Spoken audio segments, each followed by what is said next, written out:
I've been doing this for 4 months, and I still don't know what I'm talking to. But it knows me. It knows my pitch, my timing, my lung capacity. It knows the exact shape of my mouth when I whistle low D. And tonight, 3:33 a.m., third night, right on schedule, the tower is late. I'm standing on the porch with the logbook open and nothing to write. The steel whistle sits against my sternum, cold through my shirt. The temperature reads 49 on the mercury thermometer, nailed to the porch post. Normal for November. Everything's normal, except the silence, where a sound should be. Let me start over.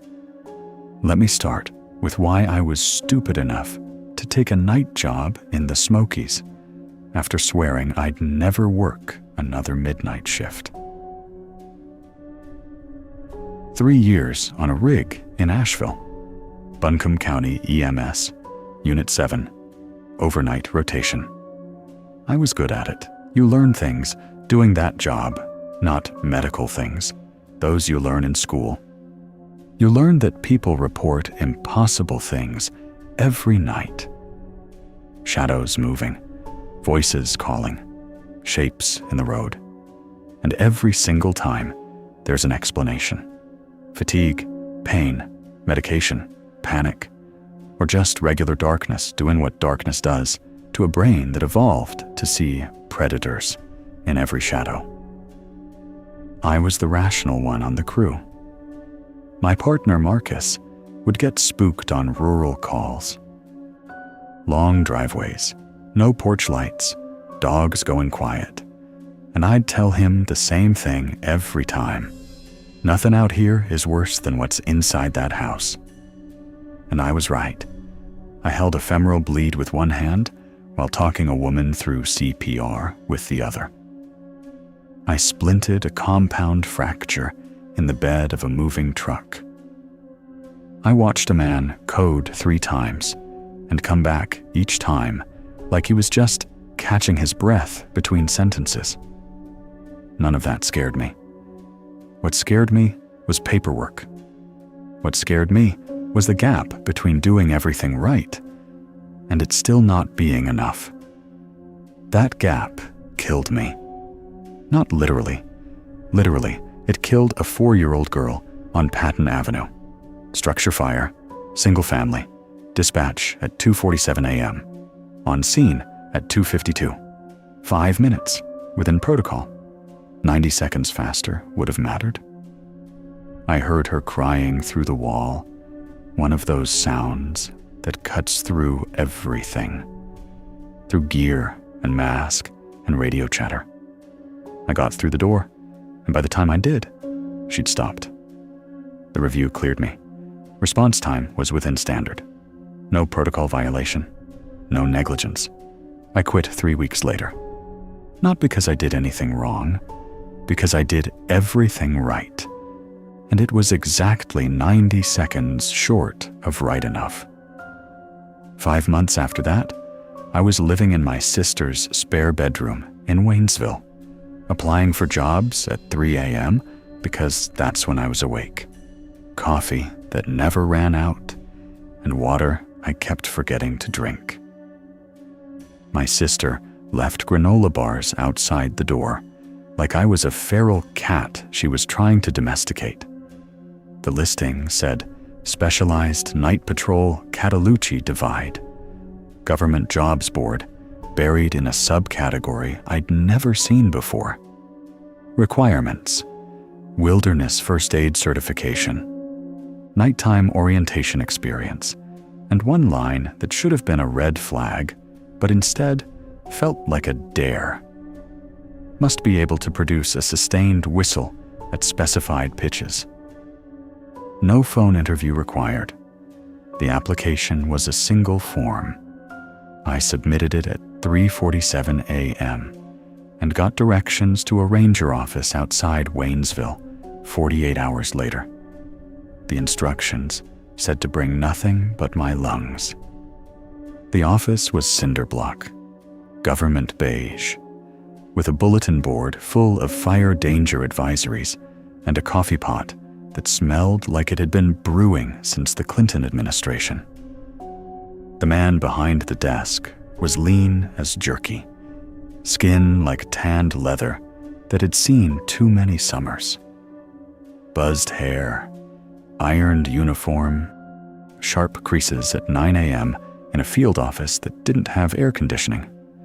I noticed the missing joint on his left ring finger before I noticed anything else about him. Nolan Vickers? Yes, sir. Harlan Goss. Sit down. Whistle for me. Not tell me about yourself. Not why do you want this position. Whistle. He had me do scales. Low D, hold it. Middle C, 2 seconds.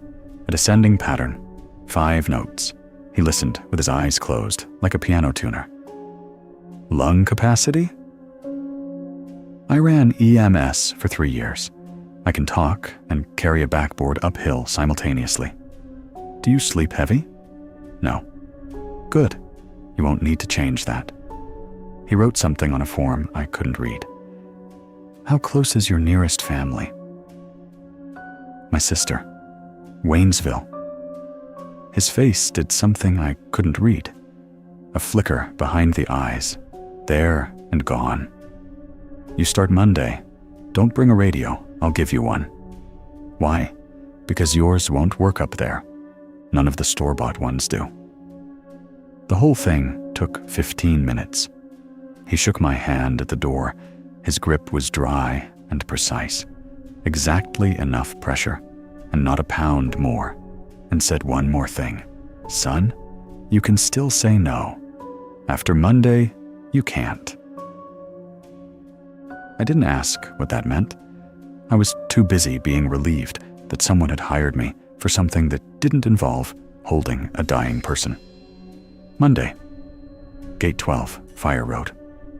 Harlan unlocked the chain. I drove through, and he relocked it behind us. The road narrowed under the canopy until the trees met overhead, and the August sunlight cut to a greenish underwater dim. CCC-era construction, you could see, where the stone retaining walls were hand-laid in the 30s, still holding. I noticed the silence about a quarter-mile past the gate. Not quiet. The Smokies are never quiet. Silent. No birds, no squirrels chattering, no insects, just the truck engine and the gravel under the tires. What happened to the birds? I asked. Harlan didn't look away from the road. They're around. They just don't sing past the gate until they know you. I didn't know what to do with that, so I didn't do anything. The road climbed for another 10 minutes, switchbacking twice, and then the canopy opened onto a ridge, and there it was. Balsam Night Station. Log walls silvered by weather, tin roof gone the color of old dimes, a porch that faced south over a view that could make you religious. The great Smoky Mountains stretched out below, that blue haze that gives them their name. Ridge after ridge, going soft and distant until they dissolved into the sky. Beautiful and wrong. The porch light was on. Not a motion sensor, a steady yellow glow, like someone had flipped the switch from inside. Harlan hadn't been up here in 2 weeks. On the porch railing, 3 stones. Smooth, creek-tumbled, spaced at exact intervals. Still wet in the dry August air. I reached for one. Don't touch those, Harlan said, not sharp, factual. They're not for us. Inside, one main room with a kitchen corner and a wood stove, a bunk room with 2 beds, and a converted pantry that served as the radio room. A single sideband set from the 1980s beside a newer digital unit. Green LED power light casting a faint glow on the wall. Above the door, on a nail, a steel whistle on a lanyard. Dented dull metal, heavier than it looked. A faded tag wired to the lanyard read 7 only, in handwriting that wasn't Harlan's, older, shakier, in ink that had gone brown with decades. Harlan touched it as we passed, just a brush of his fingertips, like checking a pulse. On the wall by the radio room, a laminated chart, musical staff paper, hand-drawn, covered in notations, timestamps, compass directions, specific pitches written in letter names, arrows connecting entries, annotations in the margins in at least 3 different handwritings. I stood in front of it like a man reading a subway map in a foreign city. What is this? That's the job, Harlan said. Sit down. I'll get coffee. First evening, I sat on the porch, watching the sun go down over the Cataloochee Valley, and the Smokies did their thing. The blue haze went gold, then amber, then a purple so deep it was almost black. Luna moths the size of my hand gathered on the porch light glass, leaving wing dust. I set my patrol flashlight on the railing while I drank my coffee, watched the last color drain from the sky, turned to pick up the flashlight. It had rolled 3 inches toward the edge of the railing, stopped at the lip. And when I picked it up, it was warm in my hand. Not sun warm, it had been in shade. Warm like something alive had been holding it. I went inside. Harlan had the laminated chart on the table between our 2 coffee mugs and no expression on his face. He didn't ask me to sit down. He waited for me to. The job is simple, he said. You hear a whistle, you answer it. You don't hear a whistle, you don't make one. That's the whole job. That's what the chart is. That's what the chart is. He laid it flat between us and pointed to the first entry. 11:15 p.m. 2 descending notes marked as D2A. An arrow pointing to a response. Low D, 2 seconds, pause, low D. This is the ridge caller. She goes every night at 11:15. 2 notes down. You answer with low D, held 2 seconds, pause, repeat. She acknowledges. Done. He demonstrated a clean, practiced whistle, low and steady, like a key turning a lock. Do not add a 3rd note. 2 is acknowledgement. 3 is invitation. Invitation to what? To come down. She stays on the ridge. That's the agreement. 3 means you're asking her to your location. What happens if she comes down? Harlan held up his left hand, the missing finger joint. I was late once, in 33 years, late once. That's what late costs. He moved to the next entry on the chart. This one's at midnight. Creek crossing. Rule 2. At the creek crossing at midnight, whistle 3 rising notes into the water. Wait until the water changes pitch. Place a smooth stone on the left bank, never the right. Right bank is its mouth, he said. Stone in its mouth means stop. You do not want to tell that creek to stop. Rule 3. And here his face did something almost unfamiliar, almost a smile. Between 1 and 1:30, you'll hear a whistle. It sounds like your name. Comes from the east slope. Whistle, shave, and a haircut back. Wait for 2 bits. You're kidding? I'm not being mysterious. I'm being precise. There's a difference. He gave me 3 rules that night. He said the others would come when the forest decided I was ready. I laughed at that phrasing. He didn't. Before bed, he stopped in the doorway of the bunk room and said, without turning around, "This post has had 11 night patrollers in 33 years. I trained 6 of them.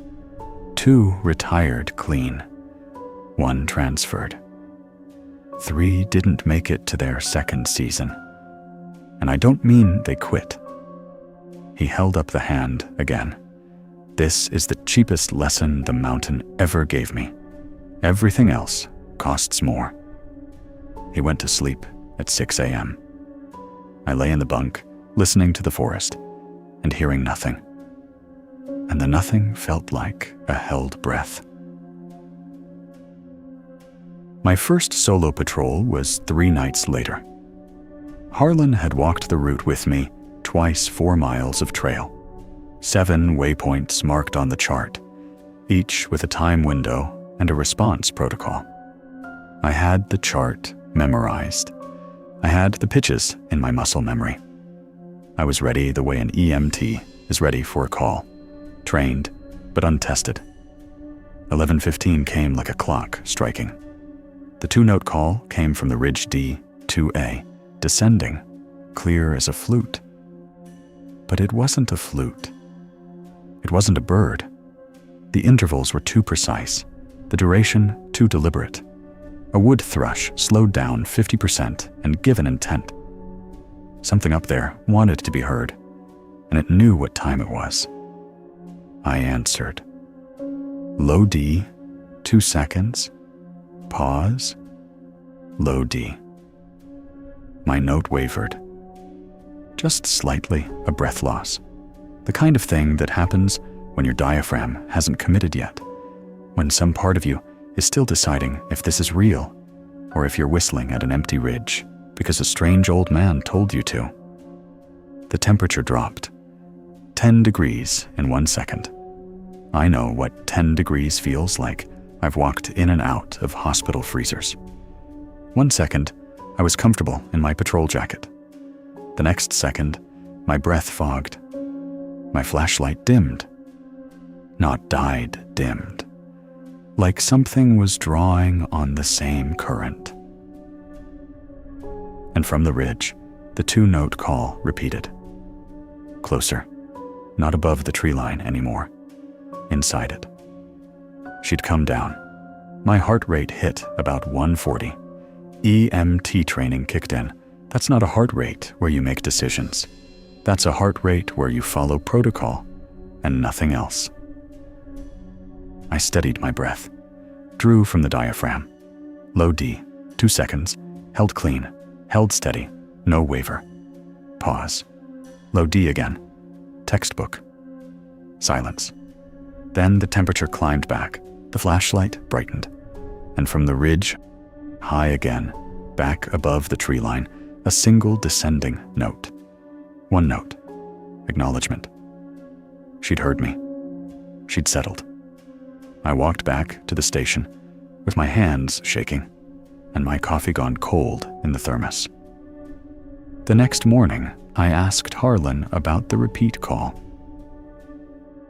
She came down because she thought you were hurt, he said, pouring his 1 cup at exactly 10 p.m.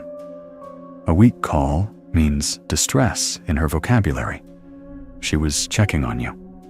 He took a sip. Be grateful she checks. The ones that don't check just punish. I practiced my whistle every daylight hour after that, until it was machine steady.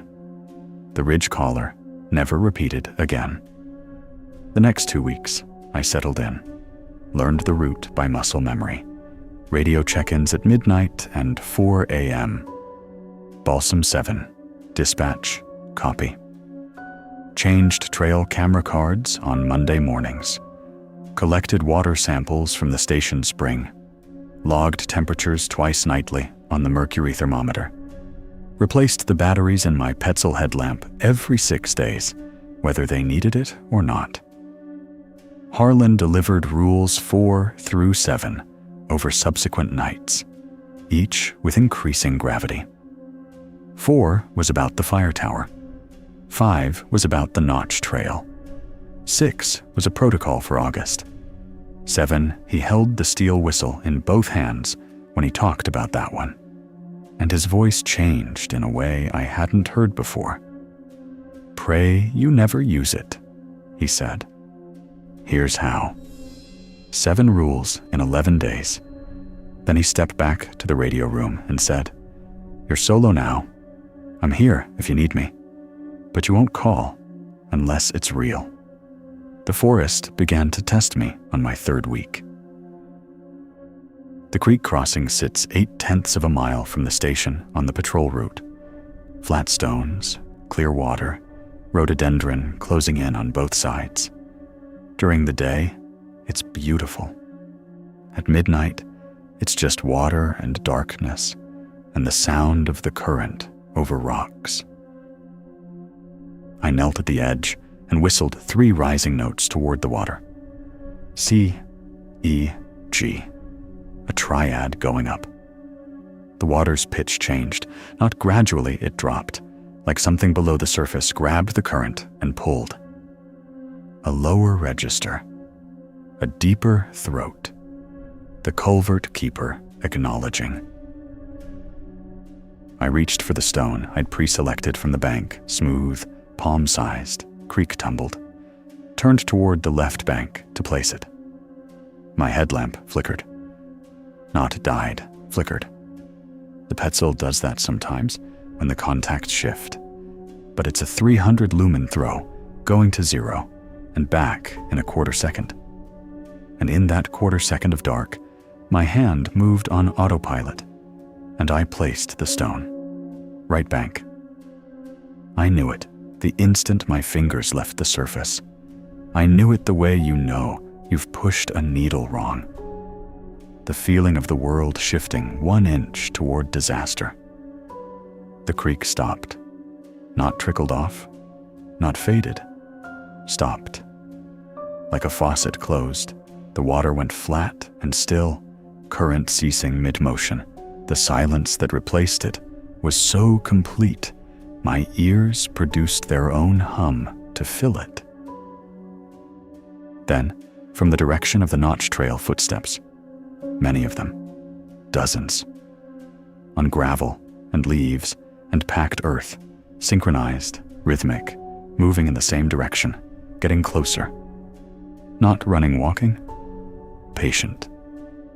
The sound of a crowd in a dark corridor, approaching without hurry because they knew where they were going, and nothing would stop them from getting there. 1 second. 2. 3. I grabbed the stone. It was warm. Shouldn't have been. It had been in cold water a moment ago. Warm like the flashlight on the porch rail that first evening. Warm like something had already received it. 4. 5. The footsteps were louder, closer. I could feel the ground vibrating faintly under them. The way you feel a truck approaching before you see it. 6. I moved the stone to the left bank, placed it firm, pressed it into the mud with my palm. 7. The creek resumed, mid-note. Like pressing play on a paused recording, the current picked up exactly where it had stopped. Water moving over rocks in the same pattern, same pitch, same rhythm, as if it had never stopped. The footsteps ceased, not faded, ceased. Between one step and the next, nothing. Like the crowd reached a wall and stopped, or turned, or dissolved. I sat on the bank for a long time. My hands were shaking badly enough that I had to hold them between my knees. The radio crackled at 12:14 a.m. Harlan's voice clipped, Balsam 7, status. Creek crossing, complete. I placed the stone on the wrong bank. A pause. 1 second. 2. Did you correct it? Yes. How long was it silent? 8 seconds? Maybe 7. Another pause. You had about 4 more seconds. When the creek stops, the walkers lose their bearings. They drift off trail. 4 more seconds, and they'd have cleared the trailhead. His voice was the flattest I'd ever heard it. After that, there's nothing that puts them back. You understand? Yes, sir. Don't do that again. The line went dead. I carried a backup headlamp after that. I identified the left bank by touch, counted steps from a marker rock, independent of light. I never placed wrong again. 2 weeks after the creek, I was on the porch at 1:17 a.m. Clear night, 48 degrees, normal for late August. Halfway through my patrol, taking a thermos break. From the east slope, maybe 2/3 up the dark hillside, a whistle. 2 rising notes. With a slight tilt of perception, a slight willingness to hear pattern in sound. They shaped themselves into syllables. No, Lan. My heart spiked. My hand went to the radio. Then I remembered. Rule 3. I took a breath, pursed my lips, and whistled. Da da da da da. Shave and a haircut. 2 seconds. The night held its breath. From the east slope, clear as a bell, delighted sounding, perfectly pitched. Da da. 2 bits. I laughed. Actually laughed out loud on the porch at 1 in the morning on a mountain where everything else wanted me silent or dead. The absurdity of it cracked something open in my chest. An ancient thing on a forested slope, answering a novelty jingle like a kid completing a knock-knock joke. I did it again the next night. And the next. It became the bright point of the patrol, the one moment that felt like play. Sometimes the response came back faster, like it was excited. Sometimes there was a sound after 2 bits that might have been a chuckle or wind. I decided not to decide. Harlan, on the radio the next morning. You met the mimic.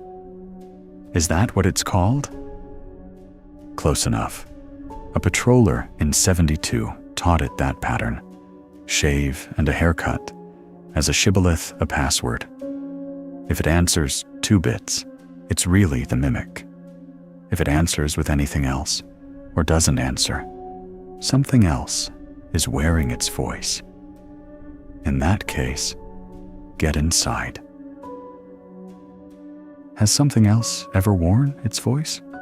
Once, in 2003, a seasonal ranger named Caldwell heard his name, answered with the jingle, got back 5 notes instead of 2. He went to investigate. Pause. He's one of my 3. That killed the humor fast, but not permanently.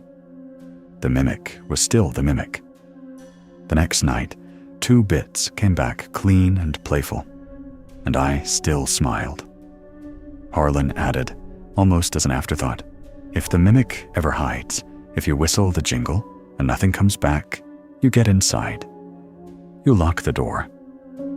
Because if the mimic is hiding, there's something up here that scares something that's been living on this mountain for longer than this park has existed. I filed that away, deep. The tower whistle came on my 9th night, 3rd night of the rotation. 3:33 a.m. exactly. A sustained note from the fire lookout platform 60 feet up. No ladder, no access, since the Park Service removed it in 1987. The note was too perfect. No vibrato, no breath variation, no fade. Like a tuning fork the size of a building. It held for 14 seconds and stopped as cleanly as it started. Every instinct I had said, answer it. I'm a relay. That's the job. A whistle comes. I respond. My mouth shaped itself. My lungs drew air. I stopped. Hands flat on the porch rail. Rule 4. Do not answer. Do not relay. Write the duration. I went inside. Wrote in the logbook. 3:33 a.m. Tower. 14 seconds. Left the book open on the radio desk. Went back to the porch and waited for the rest of the night to happen. Morning. Sun through the window. I went to close the logbook and stopped. The entry was different.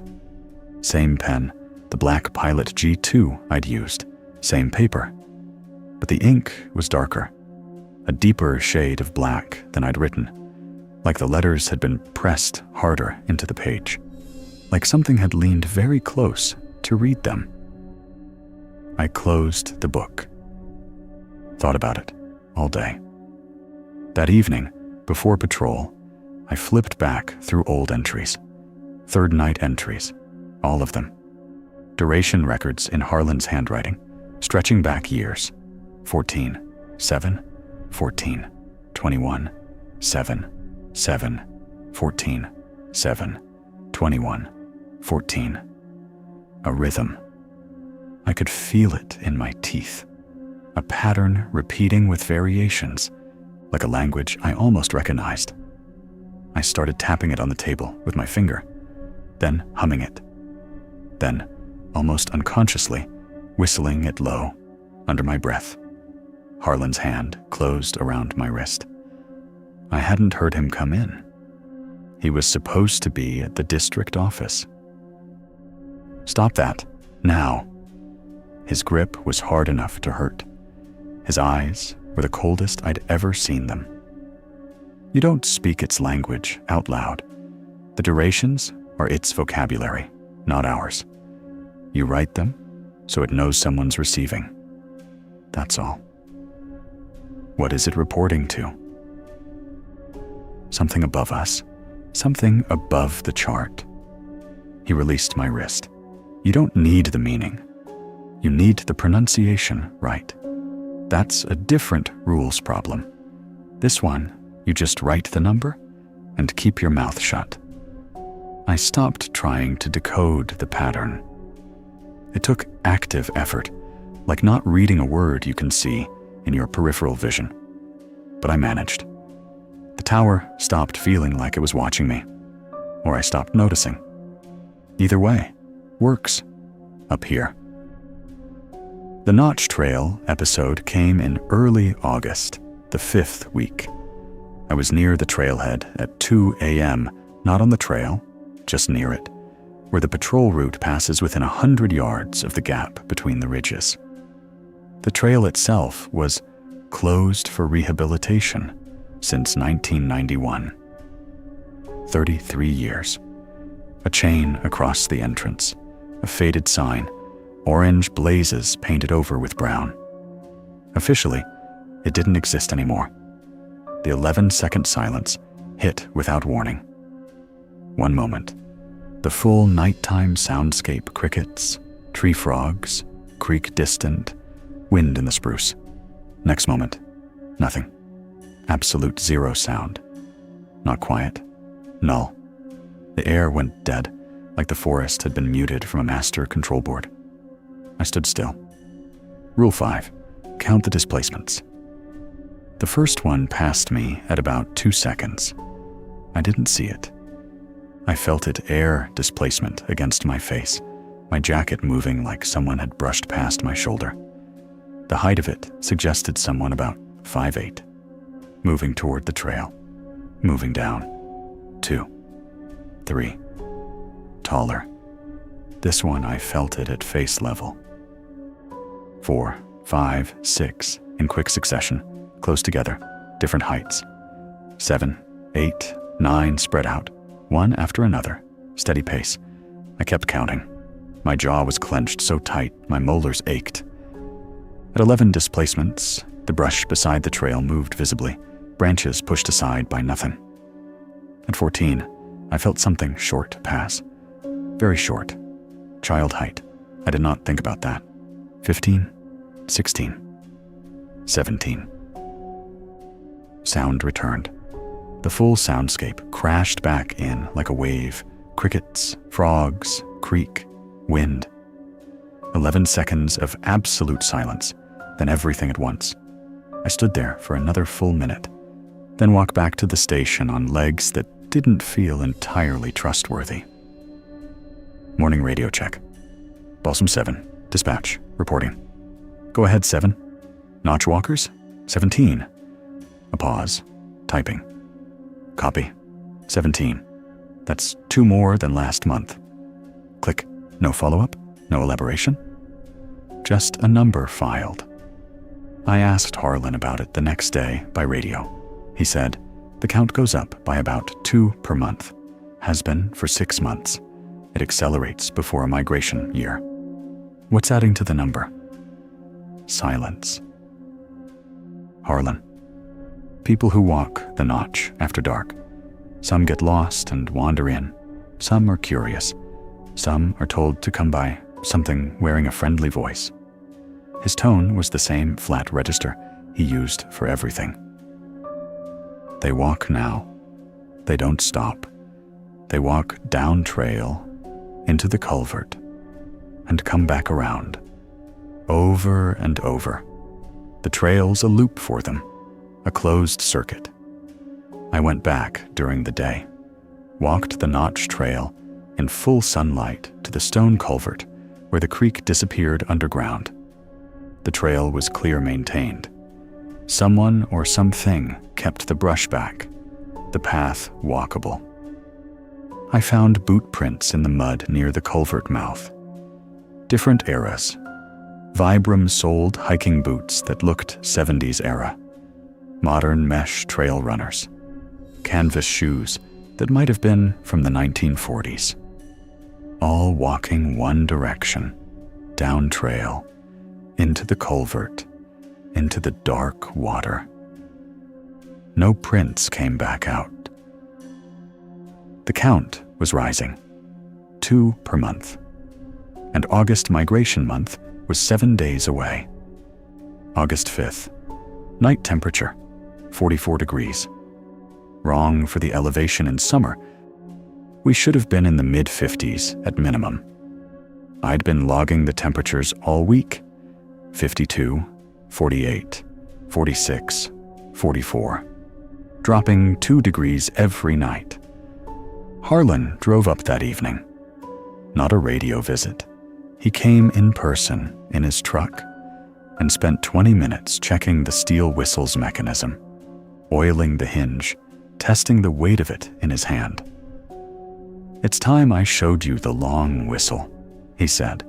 Pay attention. You'll need to do this alone in 9 days. We stood on the porch at 2 a.m. He faced southwest, toward the valley where the resident entities lived. Took a breath, and the breath alone seemed to take 30 seconds, his chest expanding like a bellows. The first note, sustained, unwavering, at a pitch between D and E flat. 31 seconds. My lungs burned sympathetically just watching him. The forest responded. From the ridge caller's voice, but different, higher than I'd ever heard it. She was climbing, going up above her usual perch, putting distance between herself and the valley floor. Second note. The creek changed key. Not its surface sound, but something below, a harmonic shift in a water table itself. Third note. The 11-second silence from the notch direction, but this time it didn't last 11 seconds. It held 15, 20. The walkers had stopped entirely. All of them, frozen mid-circuit. Fourth. From the culvert, a deep, resonant hum, like someone blowing across the mouth of an enormous bottle. A pipe organ sound from underground. Fifth, sixth, seventh. Harlan held each one, and the temperature dropped with every note. 44 to 38 to 34 to 31. By the 7th whistle, frost was forming on the porch railing. In August, in North Carolina, frost crystals grew on the wood like time-lapse photography, visibly spreading under the yellow porch light. Harlan finished and sat down hard on the porch step, breathing like he'd just run a hill sprint. 61 years old, and his chest heaving, face flushed. It was the first time I'd ever seen him show physical limitation. "That's the warning siren," he said between breaths. for them. You're telling everything on this mountain that something's coming through, and they need to clear the road. He wiped his mouth with the back of his hand. Without that, they don't prepare. Without preparation, they interpret the migrant as aggression. 1956. 4 miles of dead forest in a single night. No fire, no storm.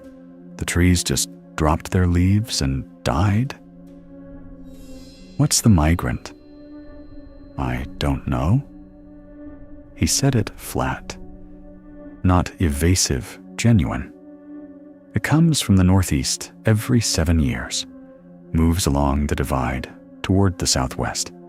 Something old. Something that's been using this route since before the Cherokee were here. Maybe before people were here. It doesn't whistle. It makes a sound that's between sounds. A frequency that the residents can't parse. They can't communicate with it, and it can't communicate with them. So they need us. Us. A human voice passes clean between them. Their sounds interfere with each other, cancel, distort. But we're neutral. We're the clear channel. He looked at me. You can hold a note for 22 seconds.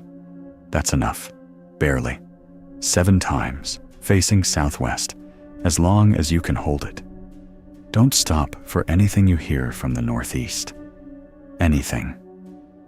He reached into his jacket and took out the steel whistle. Cold to the touch, even on a warm night. The 5 notes etched into the side. This is Rule 7. If the migrant doesn't pass, if it stops on the divide and turns toward the station, you play these 5 notes. Once. Then you get inside, and you don't come out until full dawn. Not first light. Sun on the porch. What does it summon? I don't know. He held the whistle in both hands, like something fragile and infinitely heavy. I used it once. 2005. It worked. That's all I know. That's all I need to know. He touched the missing finger joint. That's what it cost me. A joint? I consider that cheap. Who wrote the 5 notes? That's not your handwriting on the chart. No, it isn't. Whoever wrote it was here before me. Before the chart. Before the station, maybe. He put the whistle around my neck. The weight of it settled against my sternum, cold through my shirt. I'll be here, August 14th. That's the night. I'll be here with you. He said it with the tone of a man making a promise he wasn't sure the mountain would let him keep. August 6th through 13th. 8 days of waiting. I practiced the long whistle every afternoon. 22 seconds, 23, on a good day, 24. Not 31, not close. The ridge caller's timing shifted. 11:12, 11:09, 11:05. Earlier each night. Impatient or anxious. The mimic whistled shave and a haircut outside its schedule. Not between 1 and 1:30 anymore, at 11:45, at 2:15, at midnight. Like it was checking if I was still there. Like it needed to hear 2 bits come back more often than usual. The creek stone warmed faster after placement, nearly hot to the touch, like the keeper was pulling it down eagerly. August 10th. The walker count was 23, 6 more than last month. The acceleration was visible. August 13th, the night before. Nothing. No ridge caller, no mimic, no walkers, no tower whistle, despite it being a 3rd night. Total silence from sunset to dawn. Every entity on the mountain holding still. Morning radio check. Balsam 7, dispatch. Go ahead 7. Requesting status on August 14th protocol. 3 seconds of dead air. Then, good luck tomorrow. Click, they knew. August 14th, sunset at 8:22 p.m. By 8:23, it was full dark. Not twilight fading to dark, full dark. The horizon swallowed the light like closing a door. At 8:31, my radio clicked. Harlan's voice, tight. "Nolan, I'm at the south gate. Bridge went out this afternoon. Steel beams separated at the welds. I can't get up." How does a bridge separate at the welds? The same way frost forms in August. Something ahead of it is already affecting the structure of things. He was breathing hard. He'd been running. "I'm going the long way around. Summit Road, east switchback. It'll take me until dawn." "Harlan, you have the chart. You have the whistle. You do the long whistle at 2 a.m. 7 times southwest. If it passes, you're fine. If it doesn't, a burst of static. You use the steel. You play the 5 notes and you get inside. And if it doesn't work, silence. Then, it worked in 2005. It'll work now. The thing below doesn't have an expiration date." His voice softened 1 degree. "You're ready, son. I wouldn't have left you up here if you weren't." The radio cut to static. I tried the backup channel. Got Harlan once more distant, breaking up. "If you hear me tell you to leave the station tonight, that's not me. Whatever tells you to come outside or come downhill, that is not me. Stay put. Do the protocol." Then nothing. Both channels dead, alone. Temperature at 9 p.m., 40 degrees, falling. 11:15. I stood on the porch out of habit. No ridge caller. The silence, where her 2 notes should have been, was worse than any sound I'd ever heard. She was up there, I knew she was, but she was silent. Hiding. Midnight. The creek was already quiet. No ritual needed. The culvert keeper had sealed itself without being asked. 1 a.m. from the east slope, shave and a haircut. I hadn't whistled first. The mimic was calling me. I answered, 2 bits. Shave and a haircut. Again. Faster. More insistent. 2 bits.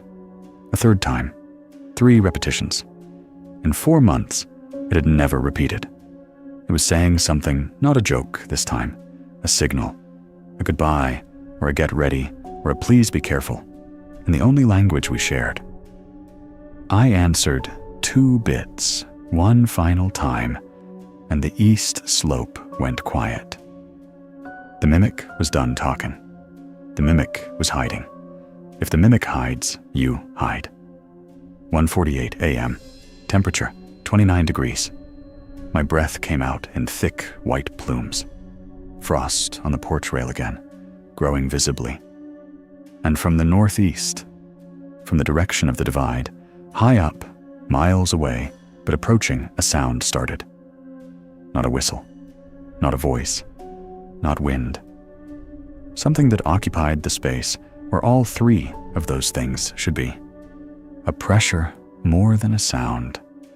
A frequency I couldn't quite hear, but could feel in my back teeth, in my sinuses, in the bones of my wrists. Getting louder, getting closer. I checked my watch. 1:52. 8 minutes until the long whistle. I paced. I didn't pray, I don't do that, but I went through the protocol in my head. 7 notes, southwest. As long as I can hold them. Don't stop for anything from the northeast.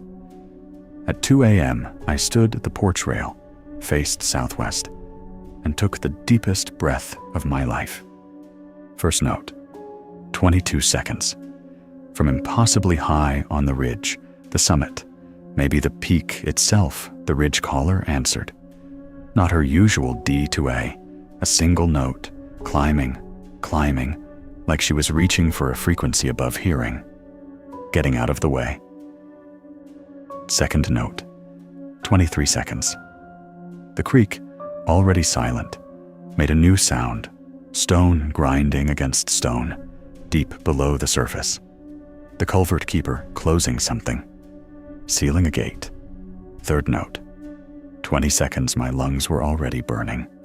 The notch silence extended outward like a wave. The walkers had stopped, all 23 of them, frozen somewhere on that endless loop, holding still for the first time since they'd started walking.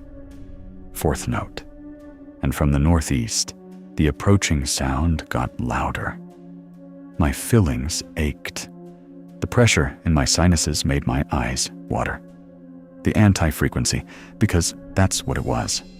Not a sound, but the negation of sound, pressed against my eardrums like altitude change. Fifth note, 19 seconds losing capacity, lightheaded, the cold searing my throat with each exhale. The temperature read 24 degrees on the thermometer. I could see the column dropping.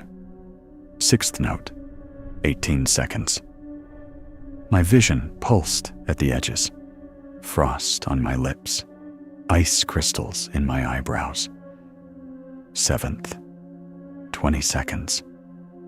Everything I had. Lungs flat, diaphragm cramping, the final 3 seconds, a barely audible wheeze done. I dropped my hands to the railing and gasped. The fog of my breath rose thick and white. The forest had rearranged. I could feel it, a vast settling, like a building bracing for impact. Everything in its position, everything warned, everything ready. And on the divide above the station, visible now against the stars, a distortion, not a shape, a displacement. The stars behind it, above the gap between the ridges, were wrong, bent, like looking through old bottle glass, a warping in the visual field that suggested size without form, presence without body. It filled the gap between the ridges. It was vast. It was coming. It was on the divide, and it stopped. The warping held still. The stars bent in a fixed pattern, no longer moving south. Whatever it was had reached the station's position on the ridge, and it was no longer passing through. It was turning. The star distortion rotated. Slowly. A quarter turn. The warping refocused, and though it had no face, no front, no eyes, I knew with the certainty of prey that it was looking downhill. At the station, at me, the anti-frequency spiked, my nose burst, blood ran hot over my upper lip, and froze on contact with the air, a red crystal forming on my chin, pulling my skin. Barotrauma. Something was generating a frequency below my hearing threshold that my sinuses couldn't handle. The logbook inside the cabin began flipping its own pages. I could hear it through the open door paper shuffling, fast, like something was searching through entries. Looking for something in the records. The Migrant was looking at the station, at the relay point, at the one thing on this mountain that had been speaking to things it shouldn't be able to hear. And it was not passing. I took the steel whistle in both hands. Blood on my fingers made the metal slippery. I wiped them on my jacket. The 5 notes etched into the side were barely visible in the dark, but I'd memorized them weeks ago. G, F, E flat, D, low, C, descending. A cascade. I put the whistle to my lips.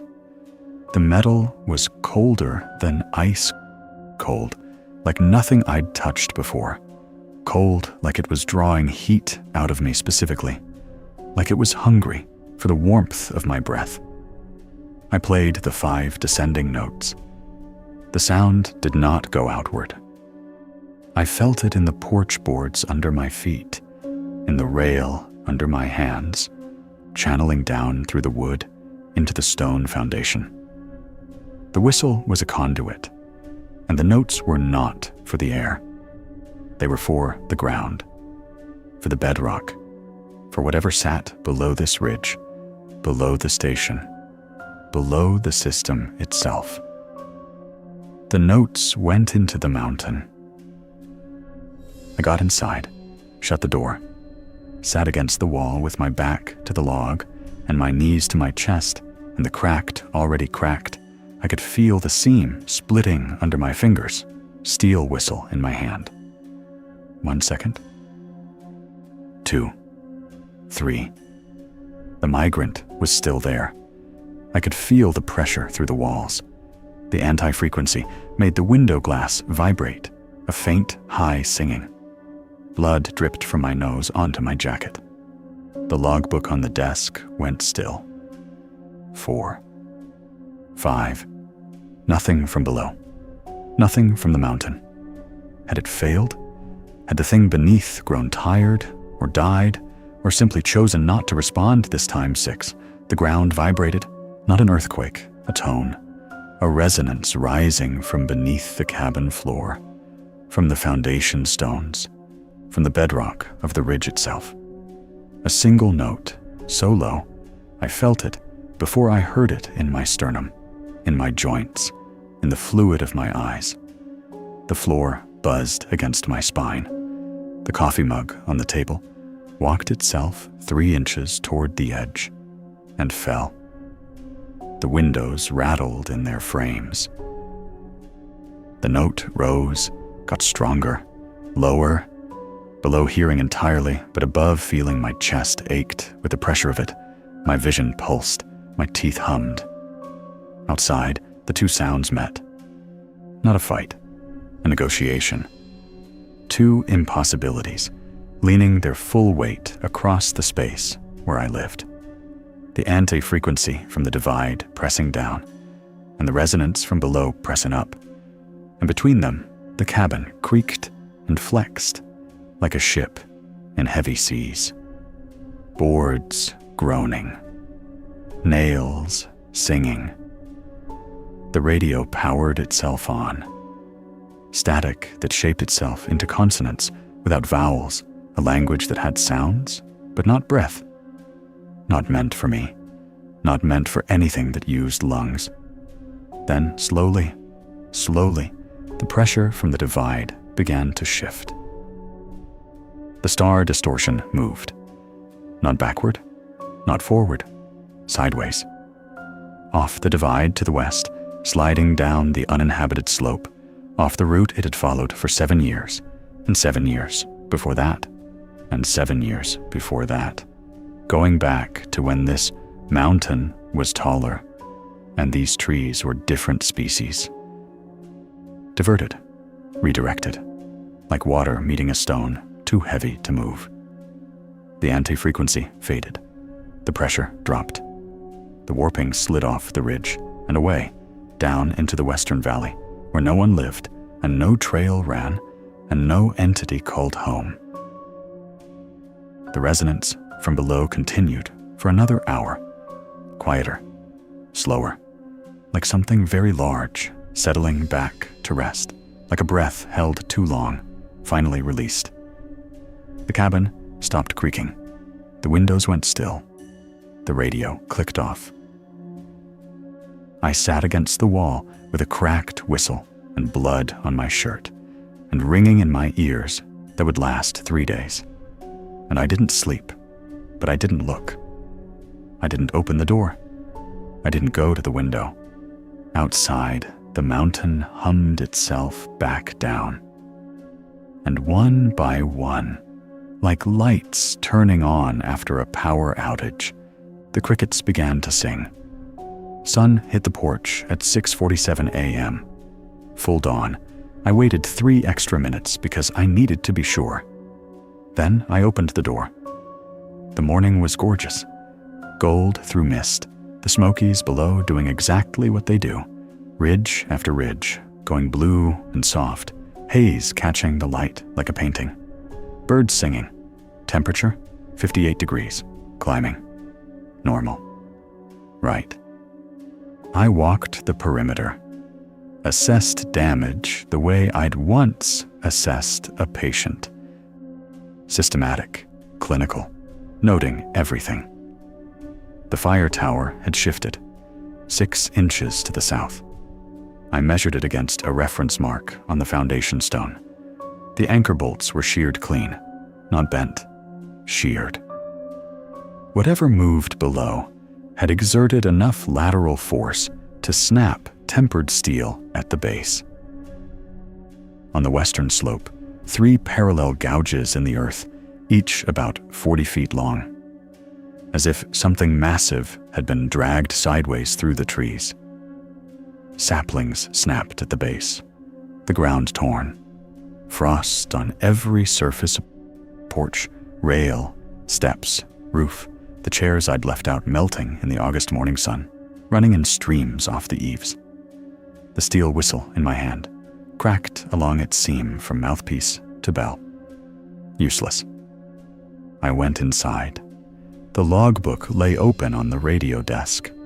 The page flipping had stopped on today's entry.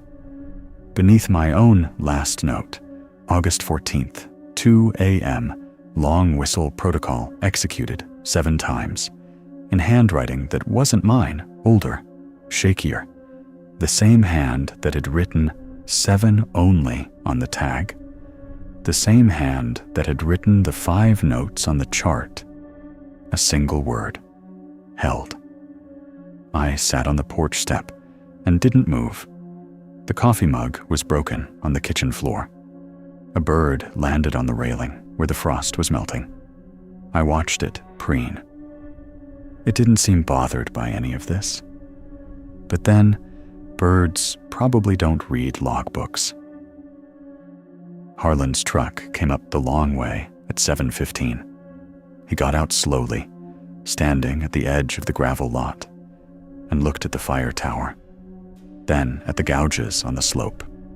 He didn't speak for a full minute. His jaw worked like he was chewing something that wouldn't break down. Then, okay.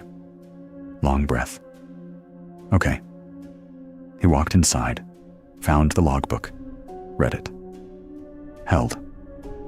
His shoulders dropped, a release so complete, his whole posture changed, like a marionette whose strings had been cut and retied an inch lower.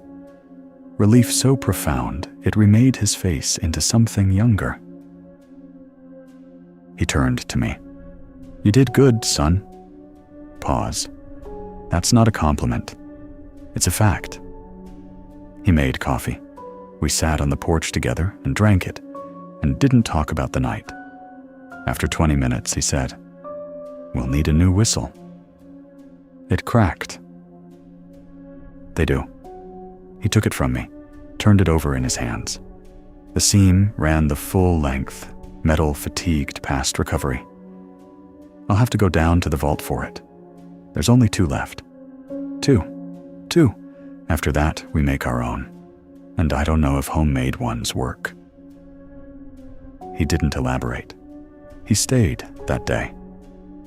We replaced the sheared bolts on the tower base with spares from the maintenance shed. We filled the gouges with packed soil so they wouldn't erode in the next rain. Normal work. Ranger work. The kind of work that makes sense. He left at sunset. I went on patrol. At 11:15 p.m., the ridge caller sang. 2 notes, descending. D to A, right on time. I answered. Low D, held clean for 2 seconds. Steady, no waver. Pause. Low D again. From the ridge, a single descending note. Acknowledgement. She was back. The system had held. That was 3 months ago. I'm still here, still doing the circuit. The chart still hangs on the wall, laminated and hand-drawn, now with my own annotations, penciled in the margins. Response times, observations, small refinements. The ridge caller comes at 11:15. My pitch is clean now. Has been since August. She never repeats. The creek crossing at midnight. Stone on the left bank. always. The water changes pitch, and I leave the stone, and the culvert keeper receives it. And I walk on. The mimic had won, something AM. Shave and a haircut, 2 bits. Every night. Still makes me smile. Sometimes I think the response comes back a little warmer after August, like it remembers being scared, and is grateful not to be anymore. The tower at 3:33, every 3rd night. I write the duration. Leave the logbook open. Don't look at the ink in the morning. The walker count dropped after the migration. 14, down from 23. 9 of them went somewhere with the migrant, maybe off the divide and into whatever valley it travels to next. I try not to think about whether they're better or worse off. I report the number in the morning. Dispatch copies it without comment. I sleep during the day now. Deep, dreamless sleep that starts at 8 a.m. and ends at 6 p.m. like clockwork. I don't dream about Patton Avenue anymore. Sometimes I dream about frequencies, patterns of sound that might be words in a language I'll never learn. I wake up and the notes are gone, but the feeling of understanding stays for a moment. Then that goes too. I came here to stop saving people, to find a job where no one could die on my watch because there was no one to save. And the mountain looked at that and decided it was exactly the skill set it needed a man who could follow a protocol under pressure, who didn't freeze when things got loud, who could hold a note steady while something from beyond the edge of the sky pressed down on him. I'm a translator. I don't speak the language. I just pronounce it right. For the first time in my life, being good at something doesn't keep me up at night. Last week, something changed. 3rd night, 3:33 a.m. The tower whistle came as usual. I stood on the porch with the logbook open. The sustained note, perfect, machine pure, no breath, no waver, held and held. I counted. 14 is normal. 21 is the longest I've ever recorded. It held for 21 seconds. I wrote it down, left the book open, went through the rest of the night on routine. Morning. I went to close the logbook. The ink hadn't changed color. In 3 months of 3rd night entries, the ink has always darkened by morning. Always. Something reads it. Something leans close and absorbs the information. Every single time. Not this time. The entry sat there in the same shade of black I'd written it. Untouched. Unread. I called Harlan. Long silence on the line. I could hear him breathing. Then, 21 seconds. That's a new word. What does it mean? Another pause. Longer than any I'd heard from him. The longest silence Harlan Goss had ever offered me. I don't know what it means. First time. In 4 months. In 33 years of doing this job. The first time Harlan has ever admitted not knowing something. I went back to the chart that evening. The laminated whistle chart, taped to the patrol logbook cover, sealed in plastic 30 years ago. Harlan's notation, the musical staff paper, the 5 descending notes of Rule 7 etched in that old handwriting. Next to them, in the same hand, the same brown-aged ink, added through the lamination itself, as if the plastic weren't there, a 6th note, a new note, written on a sealed surface by something that doesn't use pens. Something's changing in the vocabulary. The system that's held this mountain in balance for centuries is saying something it hasn't said before. The tower is reporting a new word, Nothing came to read it. And a sixth note has appeared on a chart that shouldn't be able to change. I don't know what it means yet, but I'll be here at 3:33 to write it down. Every third night, for as long as the chart has room. That's the job. That's the only job that's ever made sense to me.